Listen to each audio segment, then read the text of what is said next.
آپ بتائیے، اگر آپ دودھ لینے کے لیے جائیں اور برتن کے اندر گندگی لگی ہو تو کیا دودھ دینے والا دودھ دے دے گا؟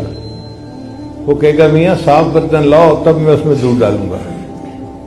جب دودھ ڈالنے والا گندے برتن میں دودھ ڈالنا پسند نہیں کرتا، اللہ تعالیٰ بھی انسان کے گندے دلوں میں اپنے نور کو ڈالنا پسند نہیں فرماتے۔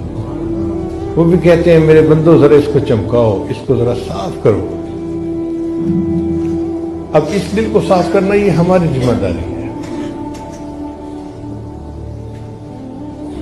یہ دل کیسے صاف ہوتا ہے؟ ذکر سے صاف ہوتا ہے۔ فکر کی گندگی فکر سے دور ہوتی ہے۔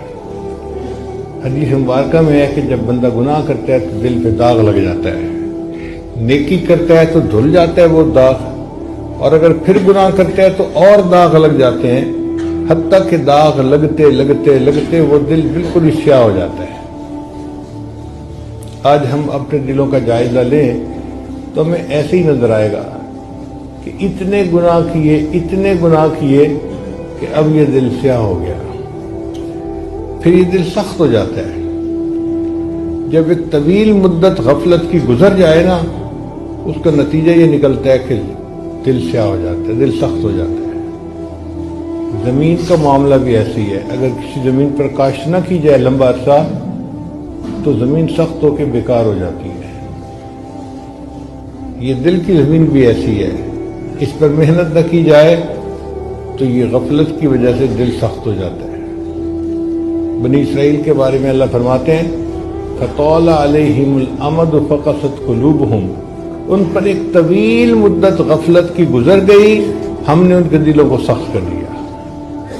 تو غفلت کا لمبا عرصہ گزر جائے تو دل سخت ہو جاتا ہے، اور پھر اتنا سخت ہوتا ہے کہ پتھر سے بھی آگے نکل جاتا ہے۔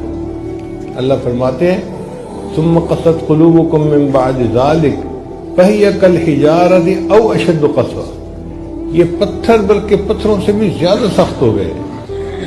اور پھر دلیل دی فَإِنَّ مِنَ الْحِجَارَةِ لَمَا يَتَفَجَّرُ مِنْهُ الْأَنْهَارُ، کہ پتھروں میں سے چشمے جاری ہو جاتے ہیں۔